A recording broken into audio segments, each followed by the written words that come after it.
Don't call tooth a virgin. It's just a very weird thing to shout out at 10:30 a.m. Tuesday to someone who's 72 years old, right?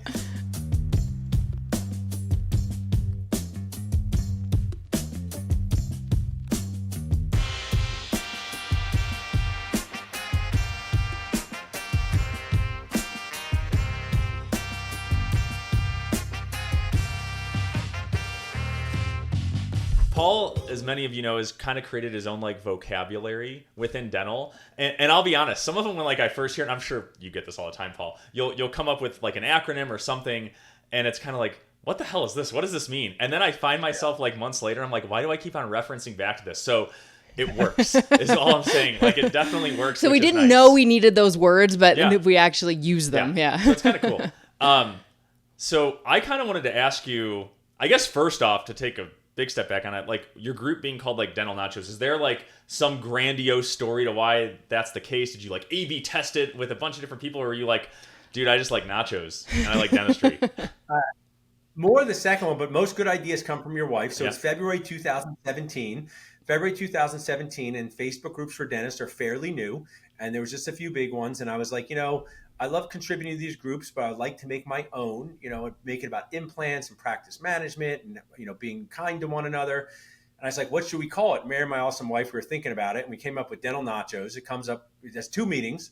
One, nachos are meant to be shared. They can get messy. There's a funny comedian who says you will fight your grandmother for the last nacho chip on the plate. So if you go out with strangers and you get 6 mozzarella sticks and there's 6 people, it's a good system. One person nachos, there's nuance to it. So share with friends, get messy. And then also, my journey through dentistry, I've had a lot of topics: practicing dentist, implant speaker, transitions broker, coach. So I thought, I'm a lot of toppings. So that's kind of the message of it too. So, that's where it started. I give my wife, Mary, a lot of credit for it.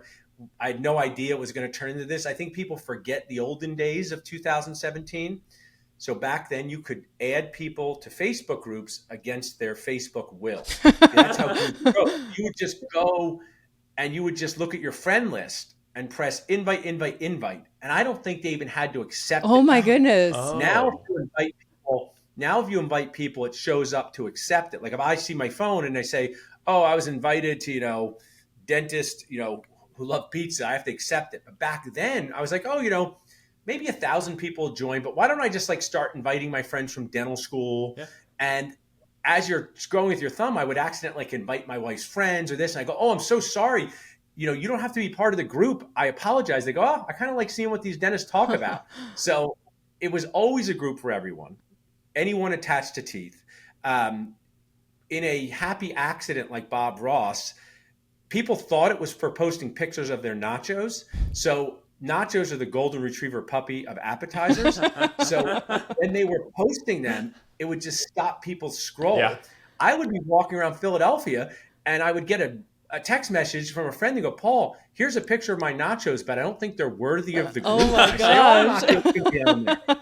So I have a line, my amazing dad was a dentist and we worked together for 11 years. Sadly, he passed away, but dad, mentor, everything awesome about him, pillar of the community. And I said at his funeral, he took helping people seriously, but never took himself too seriously. So I think dentists can have a taking yourself too seriously itis problem. Yeah. So I proudly share that nachos is supposed to put the fun back in dentisting. And I totally get it might not be for everyone, and that's okay too. But that it's our core value. Even, Dental Nachos now, you can ask me how the company's grown. I never knew this would all happen. That is one of our core values: fun, making people laugh, learn, and feel less alone. So that's part of it. So where's the craziest place someone's taken a photo of nachos and either sent them to you or put it in the group? That's really excellent. We've had, just Mitchell Rubenstein and his wife yesterday were in Quebec, and there was a sign about like there's nachos there. And, they kind of say nachos is sort of a universal love language. I'm also currently getting this amazing meme of like an 8-year-old going, when you want to have people for your wedding, they celebrate it. But if I want to have a party to celebrate nachos, everyone gets mad. So there is just this universal bonding, dentist pun intended, through nachos. I think one of the crazier ones is like people love doing like the college nachos where it's like saltines and Velveeta, and they send you that and say, these were my like nachos when I couldn't afford it. But most recently, Quebec. I actually just enjoy learning. So I do kind of like the other countries' take on nachos, but I will do want to share. The best nachos are at Elvez in Philadelphia on 13th and Sansom. This can be verified by many travel and leisure rate rankings.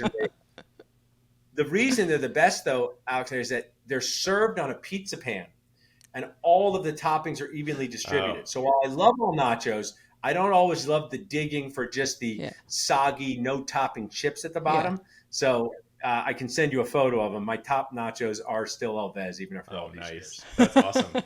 You've definitely deep dived into nachos. This is like thought out. Fit the brand very well. So, so then within that, right? Like, were you, because we were saying earlier, like you've created like your own vocabulary of a ton of different terms. Like if you say dentisting, right? You said that like a minute ago, right? So did a lot of that, have you always just been someone who, that's just kind of been your personality? Like you like creating new words, doing that? Like you mentioned your dad earlier. Was he very similar in that sense? Did you get a lot of like inspiration from him on like? I mean, I just felt like humor is a big part of what I think is like life can be pretty brutal and tough and exhausting and annoying and stressful. So like I always think anything that's like humorous and, you know, one of our core things is, you know, challenge ideas, don't attack people, right? So where it's like, hey, you can't tell someone that's like the worst crown you've ever seen on the internet, right? And when people say that, I say, well, you should get out more. There's worse crowns out there. Yeah. That's where our JBN, just be nice philosophy came from. But we also have a JBR, just be real, like, you know, talking about dental student debt, talking about the challenges facing the profession. But I always had this kind of fun-loving attitude that came from my dad, you know, and dentisting is one of our core ones. And people use it all the time, all over the world and all over the internet world. And I don't mind if they don't give me credit or not. Like, you know, that's not the important part. But I like that they use it. But people ask what it is, and they say it's full contact arts and crafts on people who don't want to be there or pay for it. That's dentist, right? And it is, you know, I say being a dentist is like being the star of a Broadway show that also no one wants to be there or pay for it. The opposite of Hamilton. Okay, the opposite.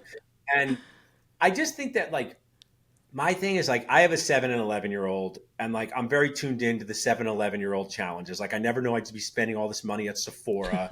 We just had a stitch party yesterday. So like I have shared experiences with parents with kids ages like 6 to 12. But I don't anymore when they're like 0 to 6, right? So when someone is a newborn, it's like, wasn't it hard because you didn't sleep? I kind of don't even remember that time. Mm-hmm. But what's cool about dentistry is like year 1 and year 41, pretty much the same, right? Yeah. Like the experience of patients telling you to your face they hate you. I don't know why they say that out loud, right? Yeah. They could keep it to themselves. And I just think when people are like, oh, that person gets my pain, that group gets my pain, that person calls out my pain, I think, you know, it's a fun thing to have for a profession that can be very isolating. You know, one of my friends, Dr. Eric Cornelius, Mark Costas was on stage at a meeting and said, dentistry is an island profession. You're on an island. And Eric and I were talking. He said, it's not an island. It's a cave. It's even darker than that. I go, you know what? You're right. Yeah. Because an island, you might drive by and see something. So I think that, you know, we could talk about the ups and downs of managing 67,000 people attached to dentistry. But the up part is when someone says, you know, Paul, I come home from work and I go on the Dental Nachos Facebook group. This just happened to me last week at a networking event. And I said, what do you like about it? And they go, it's real. They talk about what happens to me. And I just think we need more of that, right? And that's why I'm proud to be part of that solution. There's also other great Facebook groups and other great groups out there. But yeah, but the fun-loving part and the humorous part is kind of my personality. Well, yeah, we always joke too, like, because, you know, we're on one end of a small little strip center and the other end, which is like 3 doors down, is a Starbucks. And our staff always jokes about like, man, one day can we just like work at the Starbucks and like actually give people things they want? Right? Like it would just be nice to hand someone like their latte and they're like, oh, thank you so much. I can put a smiley face on it. They're so happy versus just like, all right, here's a shot again. All right. Or, I'm glad you said that. I can share. I say often, I'm like, I'm not someone if you believe in this, I have no judgment, but I don't really believe in reincarnation. But I use the joke of, if I came back, I want to sell $10 cupcakes, because people come in and go, can I please have more of these $10 cupcakes? They pay more for 12 cupcakes than a filling copayment. Yeah. With joy. Yeah. There's a place called Sweet Box in Philadelphia where you can't get out of there for less than $50 and people love it. And it, you know, I agree with you. It would be nice. And I say that, you know, I lecture to dentists and people who are thinking about the profession. There's a lot of huge wins in what we can do. Huger, if that's a word, than most professions. But to sit with people and them not want what you're selling day after day after day after day, it is a lot of energy that gets drained out of you. Yeah. Yeah. Yeah. Okay, so where did because about like 3 years ago, I was scrolling through Nachos and you had posted something about, it must have been like something related to like a younger dentist, and you posted your acronyms on like bad, mad, sad, and rad. Sad. Right? All those. Yeah, rad. And at first I was like, what is this? Like I had to figure it out. And then I figured it out and I was like, oh yeah, okay. So he's going through the different stages. So for everyone, can you kind of explain to him, where that came from? Because everyone right now is probably like, that hasn't been on Nachos, is probably what the hell is he talking about? I love it. I'd love to share this. Well, it all came from, I have one of my signatures, I'll send you guys a free book, is I have this like, don't say this, say this, Yep. right? Words to say, not to say. Don't say a tooth failed, say it's ready to be replaced and retired. Don't call a tooth a virgin. It's just a very weird thing to shout out at 10:30 a.m. Tuesday to someone who's 72 years old, right? So I've always thought that periodontal disease and gingivitis, like the best you could get is not that good, right? I remember in dental school, mild gingivitis was like the best, all the way to advanced periodontal disease. And I know all the perio classifications has changed. We all memorize refractory in this. So I said, what if we classify dentists like periodontal disease? And I like to say on your podcast, this is all meant with love and care for our fellow dentist I am. So a baby age dentist doesn't mean you're a baby. It just means in your career, you're in the beginning part. And you could be a 33-year-old who just graduated from dental school or a 24-year-old. I also want to share, I wish people treated me like a baby because people love babies, right? You can't do any wrong. So I said, baby age dentist, 0 to 2 years out of school, right? 0 to 2 years out of school. That's a bad. Actually, I'm sorry. At first, it was just bad, mad, and sad. Okay. So it was like baby age dentist, 0 to 10, 10 to 25, you were mad, medium age dentist. Okay. 25 plus, you were a seasoned age dentist. That stands for sad. Yeah. And the best classification, Brad, was retired age dentist. That's retired funny. age dentist. So I just thought it would share where you are in the very Disney, The Lion King, where you are in the circle of dentisting life.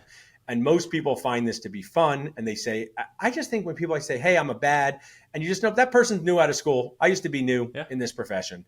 And I also just think how, when you're 10 to 25 years, that's me. I'm getting close to the sad. You're kind of mad a lot of times, right? You're kind of mad. I don't know. I'm pretty mad, like in a fun-loving way, not constantly mad, but it's a way for us to classify dentists in a fun way for people to share where you are in this circle of dentisting life, met with all fun and no negativity towards my fellow colleagues. And I'll be proud to tell you I'll be a sad. I'm 2027. I'll be a sad. Yeah. Right. It's 25 years in. Nice. I graduated in 2010. Wow. Yeah, I think that's funny how it also does work, right? Like the acronym does make sense with where you would be in that stage, which is funny. Yeah. So that was pretty clever. Yeah. So again, do we have to credit your wife to some of this too? Did she help you? This one I came up with. The acronyms is my thing. Yeah. I was one time part of this business group called Vistage. It was for entrepreneurs, really good. I did it for 2 or 3 years, and they'd always have lectures come in. And I want to say this, right? Like whatever you do with your business, the more memorable and repeatable you are, the better. And of course, I'm not inventing this from the Nike just do it type of stuff, right? So it's just fun when people can use your language and repeat it and make you memorable. And I think that's something anyone could do in their business more of in a fun way. If you like our podcast, check out Alex's newsletter, Just 2 Minutes. It's full of great advice, which makes sense considering it's her thoughts and not me sidetracking her every 2 seconds. You can subscribe at coupleofdentists.com. The link is in the show notes. Now, back to the pod. Yeah. I mean, it works. I mean, I guess that makes sense too, right? Like if you can create almost those little, like you said, memorable things or mnemonics things, right? It helps people associate it with nachos or dental nachos, which is good, but then it just helps people remember things better, right? Which I think is helpful. But okay, next one that I always see that I can never pronounce right, and you're going to tell me if I'm butchering it, but it's SBITDA for a play on EBITDA. SBITDA. Many people, Bob Ross used to say happy accident, right? So when Mark Costas was coming to Philadelphia to video with me, I was really excited. He's one of my close friends. He's a mentor. And I also just wanted to make him feel good. And I like jokes, right? So I said, all Mark Costas does is he thinks about making his EBITDA and biceps bigger. So I made this joke. Yes, because for preferencing, Mark has pretty nice arms. Yeah. Yeah, biceps and EBITDA. Check out his most recent Instagram, right? Biceps and EBITDA. Yeah. So this is a cool story that anyone can learn about branding. So I have a great swag company. They make the best chargers on earth. I mean, they make awesome stuff, right? My sweatshirts. So I said, make me like 50 of these shirts. And everybody on the Nacho team was going to wear them that day to make Mark feel special and make a joke. Well, anyway, Mary, my wife, goes to drop off at school. And someone stops her and goes, I need that for my husband. He's in finance and he likes to work out. Yeah. I've been at the airport and some people have stopped and taken a picture of it and said, where can I get that shirt? And technically you could buy them on our website. Yeah. We don't sell them. But I said, man, this is like pretty memorable. Yeah. Right? And they said, what's this mean? You know, I actually have this trainer and he looks like he has big biceps and of course he always gets questions about it. So that was my, one of my fun things, and would give them out. And I'm, Dental Success Network's a big sponsor. I'm a DSI member. So I'd give them out at those events. But then I had to think of something for myself. So EBITDA is, earnings before interest, taxes, depreciation, and amortization. Basically, I would say it's the money you make after paying yourself as an associate to own a dental practice, right? I know people can come. So there's an EBITDA for your practice, which it's pretty clear. Okay. I know, of course, when you're selling a practice to a DSO or a DPO, they will argue about your EBITDA. Yeah. So I'm not naive enough to say, but it's a number, right? Exactly. But I used to say this thing, and I think you guys think it's funny. I said, what's the number one KPI for dentists, right? You guys are dentists. Yeah. Is it the number of new patients? No, right? Is it your EBITDA? No. It's the number of times you feel like crying inside. When you were working. And did you ever end up tracking? Yeah. What is that metric? Like, what's good? Yeah. Yeah. That's the metric, because you got to keep your sweating on the outside. You're crying on the inside. When you're stretching out the class 2 ring thing and it flies across the room and it pings around, I say, bring back carpet. Bring back carpet. I don't care what's in there. I know. And then your assistant, you go, can I have another class 2 ring thingy? And they show you the box, and it's just a mangled pedo ring. Yeah. And you're working on a number 15 with someone for cheeks for days. Yeah. And you have to it's one of the ones that's just metal. There's nothing else. It's just Perfect. That'll do. You cry inside. Yeah. So I came up with SBITDA, which is SBITDA, and the way that is stress building inside towards dentisting annoyance, and you track that by the number of times you feel like crying inside a day.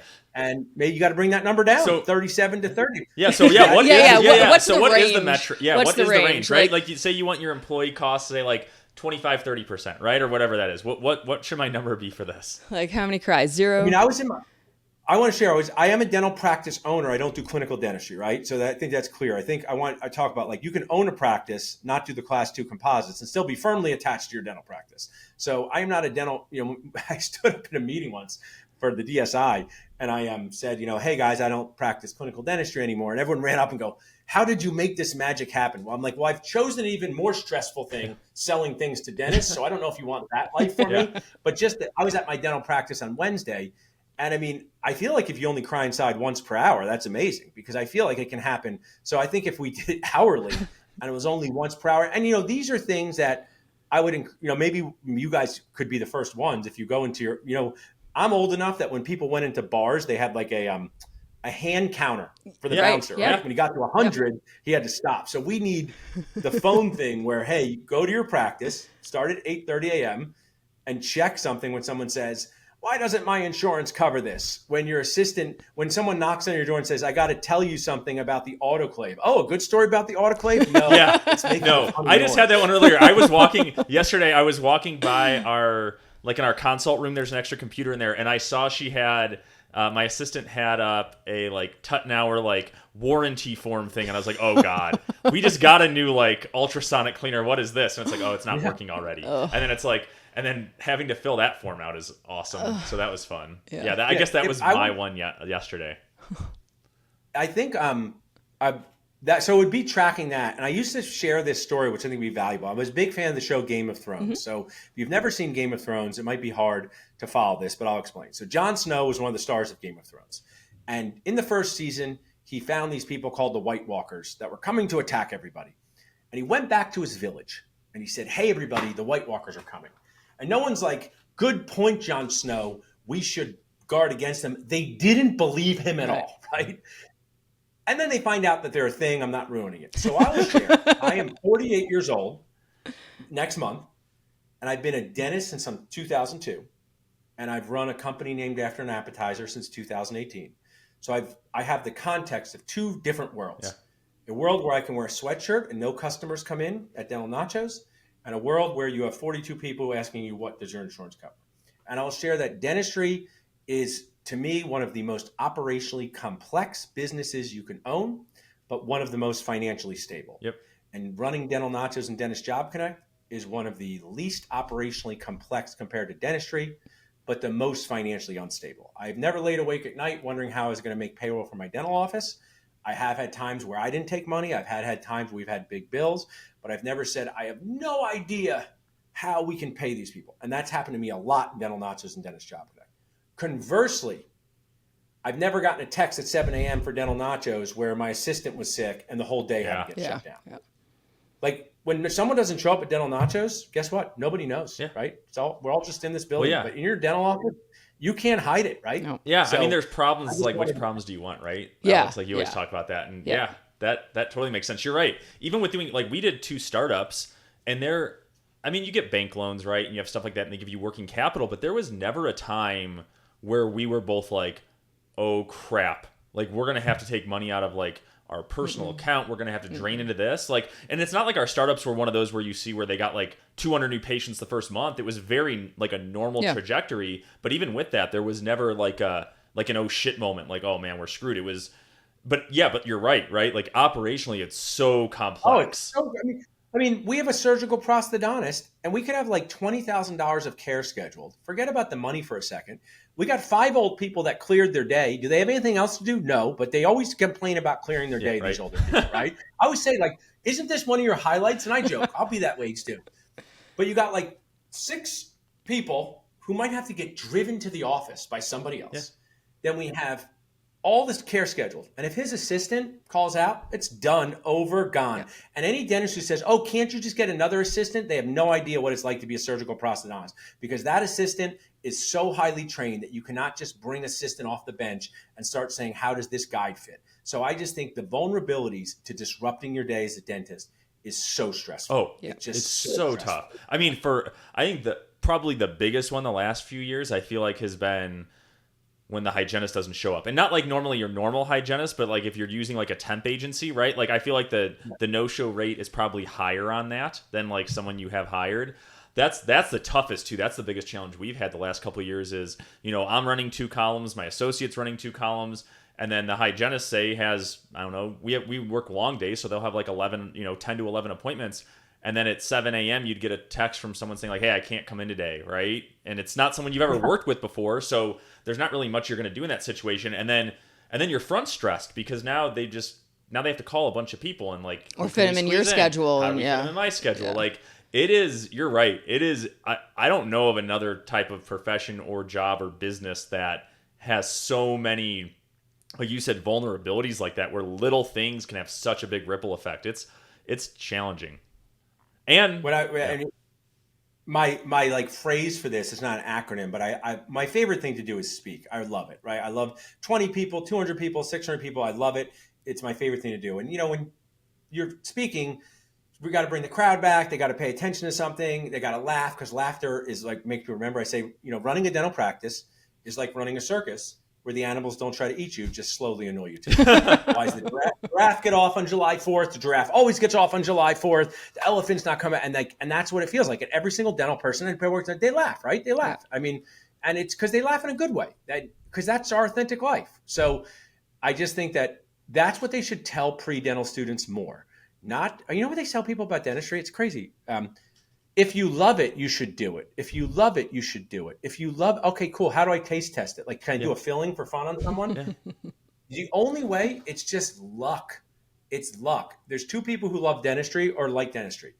One, probably somebody like me who could do 50 other jobs. I am very mentally flexible. My business coaches said if you were an accountant, there'd be accounting nachos. So for me, I never thought that dentistry was my life's calling. I never thought that I was born to place an implant. I thought my dad does this.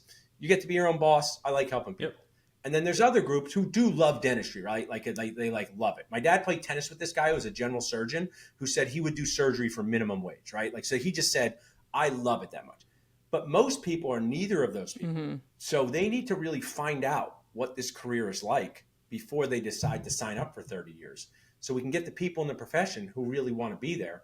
And I don't think we do a great job. Oh, I totally agree. Yeah. I think that's 100% correct, right? Like, because we kind of came in same thing as you. We didn't have a family member, right, that was a dentist, so we didn't have like that experience growing up. But yeah, I mean, it was like you get to be your own boss and you get to help people, right? That's good. But there wasn't some like undying passion where like one of my best friends in high school, right? Like he's an ER doctor right now.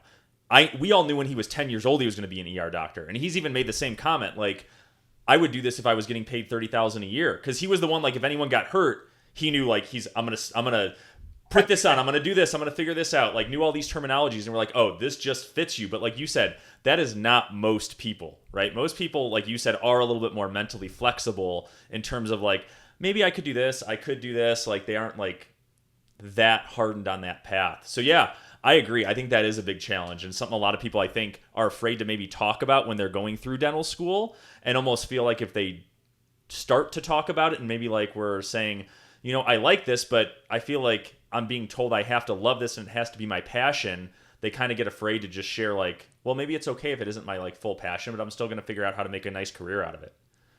And that's why, you know, my sponsor, you have Spencer on. Spencer Greer talks about that, right? Like I don't understand. I have a lot of friends that are like successful in life in all different worlds. And like, they don't talk about like their life's calling to do real estate attorney work, right? Like why does dentistry get this like weird cult-like thing to me where it's just so dramatic and how much you have to love or hate this thing? And I just want to be part of the solution of showing people kind of the real world part of it, right? There's good parts, there's challenging parts. You got to answer a lot of questions.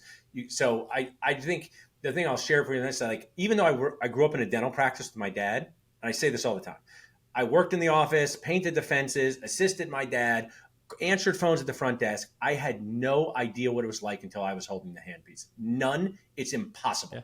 Yes, I saw my dad go in for an emergency. Yes, I saw the hygienist not show up. But the feeling of being in that operatory alone with the handpiece, you do not know until it's your first day there. Yeah. Wow. I mean, you're right, too. I do feel like there is that weird connection where, you know, like almost in every other profession, like you were saying, people don't tie themselves as closely to what they do. Whereas I feel like the expectation is when all of us are dead on our gravestone, the first thing under your name has to be like dentist, right? Like I feel like that is kind of what people expect versus like you don't hear about that in other professions. Yeah, that is weird. Well, maybe because they didn't go to these schools where they were locked in basements, burning themselves with hot wax, learning about Krebs cycle for 4 years, telling you that the natural tooth is the greatest thing on earth, better than world peace is the dentin on number 20. Okay, I did this poll. I did this poll that's wild, and maybe you guys will answer this different. I said, if someone gave you $100,000 and then they gave you a gift certificate for $8,000 for you to get your number 20 replaced with the best implantologist in the world, would you take the $100,000, remove your number 20, and have an implant placed? And I would say, sign me up, because a number 20 implant is just as good as my number 20, okay? 95%. And then I got $100,000. I could donate it to charity. Yeah. I could fund Disney World for the next 20 years. But most dentists, they go, oh my gosh, not me. Yep. And maybe you're that way, Alex. Yep. And they did something to us in dental school. Like, think about how crazy. A number 20 tooth and a number 20 implant are pretty much the same. Okay, they're pretty much the same. They look the same, the root, the crown's the same. If you see patients tomorrow, their number 20 implants doing A-okay, okay? And that's why they make us just a little bit emotionally unstable about how we feel about dentin, okay? Very emotionally unstable. I always said, do you think like an orthopedic surgeon is sitting around with their friend going, I can't believe you replaced the knee that was totally messed up. I can't believe you did it. You're a knee killer. We didn't remineralize this. Why did we not remineralize this? So I know I went off on a tangent. No, that's all of us really, to a T. It's really funny. Okay, so what I wanted to ask you next was, because like you were saying, there's problems with everything, right? You got your problems with your dental office, and then you also can when you're running a Facebook group. So as an outsider looking into it, right? In like the 60, what are you up to, like 67? How many thousand? 67,000 on Facebook. Yeah. So as like members looking into it, right? Like, what are the biggest challenges that you have on keeping the group, like, I don't know if the right word's balanced, but keeping like keeping the peace a little bit, kind of balancing the whole act between like, hey, I have a big team, I have a big staff. The one thing I will say, when we had talked to Spencer, he was like, when I went to Paul's recent CE event, right, I gained a ton of respect for like the team he's built. He's like, this is a business. This isn't just like Paul's hanging out like posting and commenting. Like, it's legit. And he's like, that was pretty cool. So then it got me thinking. I'm like, minus just having the team, and that's its own set of problems, right? Or maybe not. But managing the actual Facebook group, what are the biggest challenges that you have with it? We all know Eric wants more friends. If you're enjoying this episode, share the podcast and then tell them to DM Eric so he can hit his quota of 1 new friend per day. Now back to the episode. I love this question, and I appreciate what Spencer said. And we went from 2 employees, we have like 20 employees. Who knows? Maybe I'll have 50 employees, maybe not. But even if I have 100 employees or team members, the behavior on the Facebook group is kind of like a kindergarten, Mr. Rogers' Neighborhood expectations. Okay. In Philadelphia, we have free parks, and there's rules outside the park, and you can't run in and play your bagpipes, right? It's a free park. You can't just be like, today I feel like playing bagpipes in the middle of the park. It's free. So we have rules like challenge ideas, don't attack people. In my personal life, people may know I'll be glad to drop a few F-bombs like Gary Vee, but on the group, we have G-rated language, okay? Always be curious, right? If you have a complaint about this free group, please DM me instead of just spewing it all over the group. I mean, I say that, what's interesting about dentists, because we are like kings and queens of our castles, even me, like Game of Thrones, like they would not tolerate behavior like this from a patient in their waiting room. Like if you walked into a waiting room, I was even chastised on that. I go, here's a picture of my waiting room. What does yours look like? They go, we don't have a waiting room. We have a reception room. Like, oh, that's just gobbledygook, right? It's the same thing. But anyway, if someone walked in with a treatment plan and was yelling, Dr. Eric is ripping me off. Dr. Eric is ripping me off. Dr. Eric is ripping me off. And there's a bunch of patients.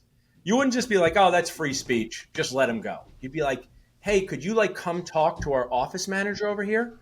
So that's another example of like, not every idea has to be spewed out onto the group. Could you just give me the courtesy of asking me questions? So those are the challenges I have, because people believe when they are holding their phone, they can type whatever they want, wherever they want.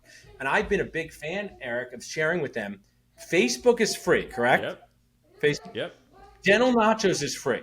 Has anyone ever once, against your will, opened up Facebook, went to Dental Nachos, and showed you a post, or as every time you've done it yourself? Oh, with me?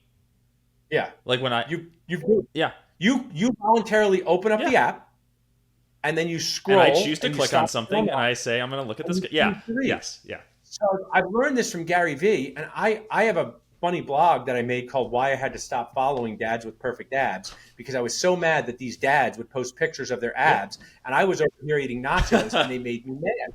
But then I realized I could stop looking at it. So my challenges are, most people are awesome. And some people I've been able to show my way of like, hey, you don't have, sometimes dentists, like, they'll go, I'm being honest. I go, well, I'd like you to be less honest, please. Be less honest. I'm not interested in your honesty. Okay. And I've worked really hard, and I feel like I've gotten to that point. I'm probably older than you guys. Littering's not really a thing. You talk about Disney and trash, right? If you go to Rittenhouse Square Park, you will not see a lot of trash. We solved it somehow. Like, I think if somebody was walking at Rittenhouse Square Park with a Starbucks cup and they just dumped it on the ground, I actually think someone would say, yo, pick that up. Yeah. Even though the people like self-regulate it. Yeah. And yes. And I've done that with the group to a degree, and it's taken a long time. And that's the biggest challenge, though, because I have a big CCAF. You can't complain about free. If I leave this building today and they are passing out free soft pretzels and I'm on my low carb diet, I can't shout, why are you tempting with these pretzels? I should just walk by and not take one. Okay. And I say to people like this, like, you don't have to read anything on the group. I know if you don't like what Dr. Smith posts, why don't you just unfollow him? And they go, that's the only thing I see on my feed. And I go, well, that means you're clicking on it. Because I say, I could post kittens dunking basketballs. So we don't realize, even me included, how creepy and amazing and brilliant and annoying our phones are, right? Like, they just want you to stay on Facebook. So that's the biggest challenge, is getting people to understand that a free community, you can't complain about it. Okay, I can't complain about it. I get annoyed at Facebook and the algorithm, but like, it's free to me, so why can't I complain? And 2, the way you type things online is not the way you would say it to people in person, and it comes with a different tone and context. And like, I'll even joke with my dad, and I'm being like, back in the day when texting was a thing, I'd be like, hey, Dad, can't wait to see you and hang out. And he might text back like K, right? Yeah. But like his generation of texting was just like short text. And it's kind of like an exaggerated story, but I try to explain that to dentists, that the way you're typing, it might come off different if you say it, but the way you're typing it, it comes off really rude and unkind. So that's why basically I love emojis, because that helps. I tend to just put that a lot because I feel like it like puts a picture to what I'm trying to say. So like if I'm saying something sarcastic or it's not meant to be serious, I'll try to add stuff like that. So it almost like kind of like just lowers the like. Yeah, I've said there needs a sarcasm font. I've said it many times. There needs to be a sarcasm font. Yeah. So it's, but what's the thing I'll champion though, not just with Dental Nachos, is prior to social media groups, dentists weren't able to engage and learn from each other in this amazingly free and fast way. So how about this, dentist? Let's not ruin it. Okay? Yeah. Let's not ruin it. Well, that's what we said. Like the way, because we had a bunch of dentists that did startups around the same time as us, right? And we just had a small group of us with like 80 members in it. And literally, it's free group. No one was like, it was just people sharing like their best practices. And we probably started at like 2015, 2016, right? And it just stayed really small. And we owe a lot of our success to that little group of just a lot of them became friends, right? And you're right, like that would have never happened with social media, because guess what? We were all in different states. No one was near each other. And like you're not going to do a big group text, right? That's not going to work. You can't it's allowed people to really come together. And like you said, it can either be a positive or a negative, right? You can either let your group divulge into like just anger, right? Or you can try to keep it positive. And guess what? Like you said, sometimes you gotta govern that a little bit, right? Because new people. I tell my kids are the referees. I say we got to give you timeouts. Like I played sports growing up. You get technical fouls, right? Like I try to make it fun. It's rare for me to ban people. It's happened. The banning is just like I can't take you anymore. Yeah. And I'm like, I try to give you like 50 chances, and it's not working out. But most time people get small timeouts. I strive to go behind the scenes and tell them, but now it takes up a lot of my time to try and go and DM everyone and be like, could you not be mean to other people you don't know, right? Like it's so. I think that part of this, my message for your guys, this podcast is awesome. It's just like, let's not mess up something good that we have, right? Like, let's just like keep it nice like a park. So how then do you manage? That's managing the people part when you have sponsors on or people that are paying to be on there to get exposure to dentists, right? Like is basically what it is. How do you deal with those challenges? Because I'm sure that has a separate set too, right? I'm sure you got vendors and sponsors who are awesome, right? They post a ton of free stuff. They're super helpful. Follow the rules. They follow the rules. But I mean, and you don't have to say obviously like not names or anything like that, but have there been situations similar where you've had to almost ban there's situations where I've had to step in and help make things better. And I actually am dealing with one currently, and I have a good line for people, like, you can't always make things better, but you can make things less worse. And even though so I'm like, hey, let's make these things less worse. So some companies need customer service help. What I'll share is the sponsors at Dental Nachos are no different than the sponsors at a big exhibit like the ADA or SmileCon or your thing where there's a bunch of tables and you walk by and you meet them. And I'm a big fan of, like, I used a dual rep broker to buy a practice in 2011 and I lost money. And I'm the one to blame, right? Like I didn't have all the information, but I was a full-fledged adult when I did that.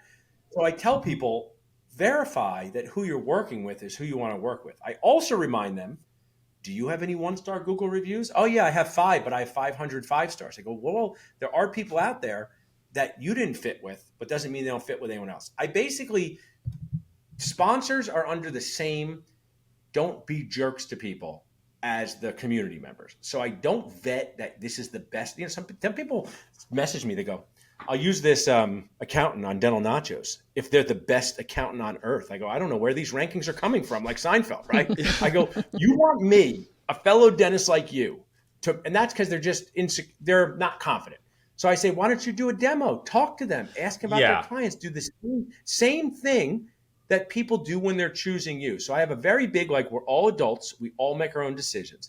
But if someone consistently didn't act within the Dental Nachos mission, really seemed to not be good for the community. I mean, I won't share this with a name, but like I wouldn't take a Spoil Guac PPO to sponsor the group. It doesn't mean taking PPOs is bad, but I believe that certain PPOs are doing things that are not in the best interest of the dental world.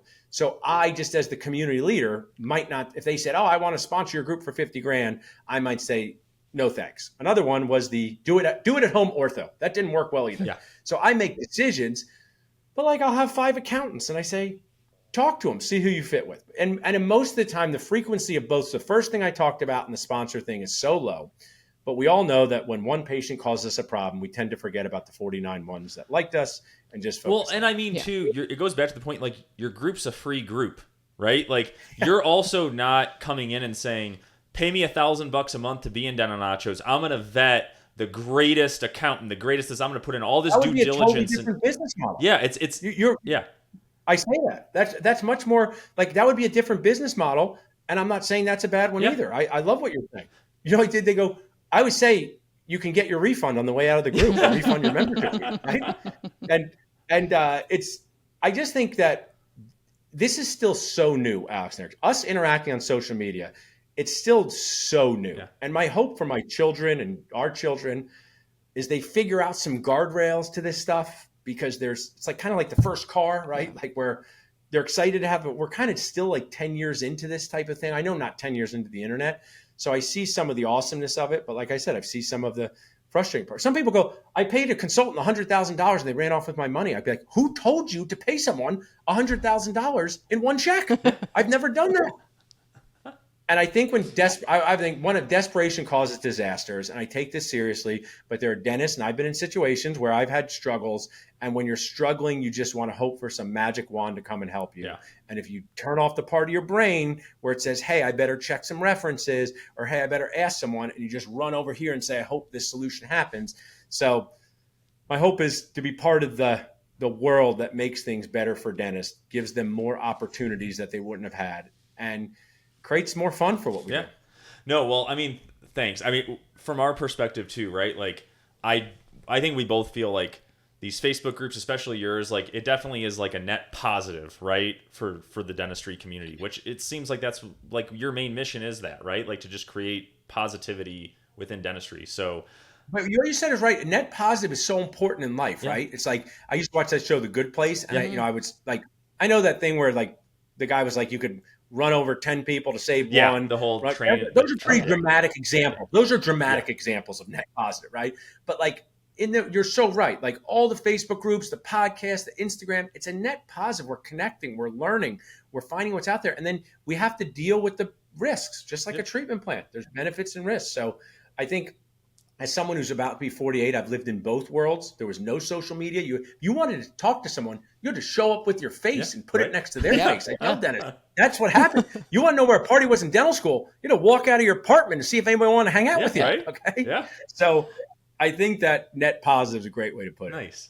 Well, yeah. Well, thanks for coming on. We'll have to have you come on again too. Yep. And we appreciate everything you've done for the whole dentistry community. Yep. So thanks for being a good dentisting human, Paul. Thanks, guys. Thanks for doing this podcast. I know how much work it is. I'm part of a podcast.